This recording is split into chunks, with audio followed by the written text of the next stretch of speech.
Ekavira and Rajlila Prabhus, we'd like to direct this question to you. So how can we draw boundaries early on in our relationship between meeting the needs of our parents/in-laws and our relationship with our partner?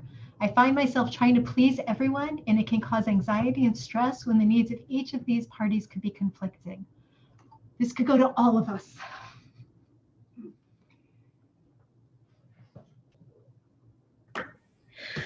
So in general, in conflicts, usually they're either principle-centered, or they're preference-centered, or they're poisonous-centered. These are different ways that issues come up in marriage. So a relationship with the in-laws would be considered a preference issue. And therefore, the couple would need to decide beforehand what role the parents, the in-laws will play in the marriage. So for example, this is a story that happened with Ekavira Prabhu and myself. When okay.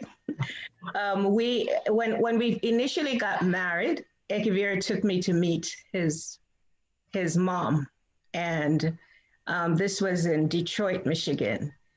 And so when he introduced me to his mother poked me in my stomach, and with a finger. This was her meeting of me. She stuck me with her finger in my stomach, and she says, "Oh, so you also married a Pillsbury Doughboy. So you married a Pillsbury Doughboy."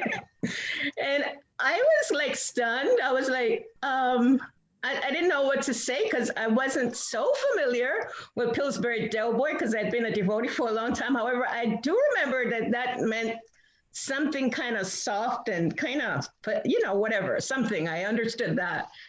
And so I kind of looked at Ekavira, and she was smiling when she was saying it. So her intention was not really to hurt me, and I understood that. And so then I asked Ekavira later, what was that about? What was that about?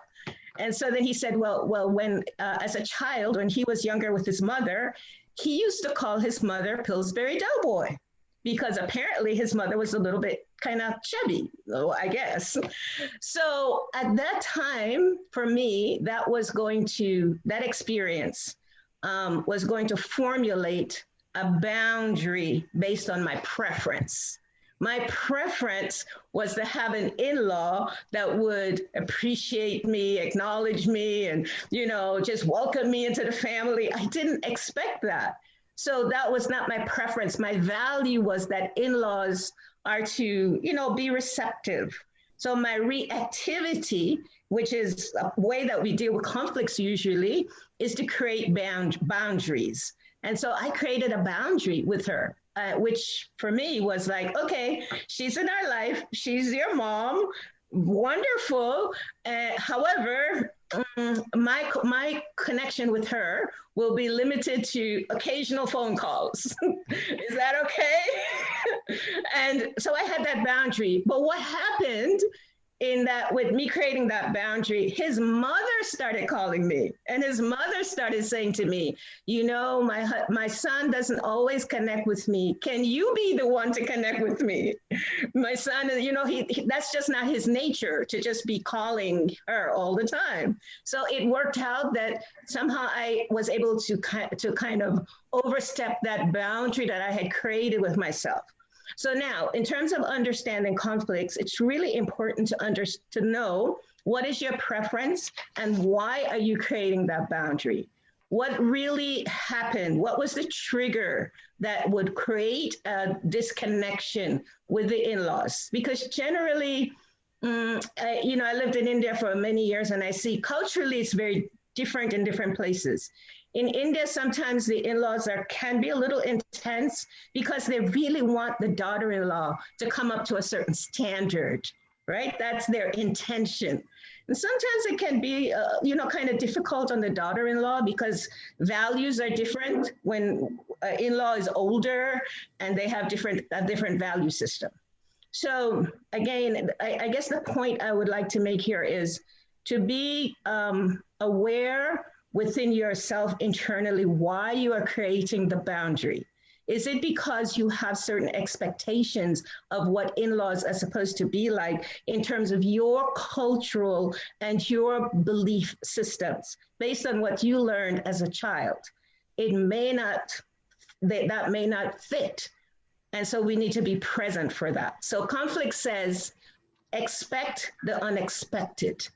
So we say, when you meet your in-laws, expect the unexpected, because you never know what you're going to get. So be connected with yourself internally. Yes. And Kabir Prabhu? She answered that, so nicely. And one thing I have to say is be careful what you actually do in your lives, because it can come back in your marriage in a way that came back in mine. I did used to tease my mother, and of course she then teased my wife.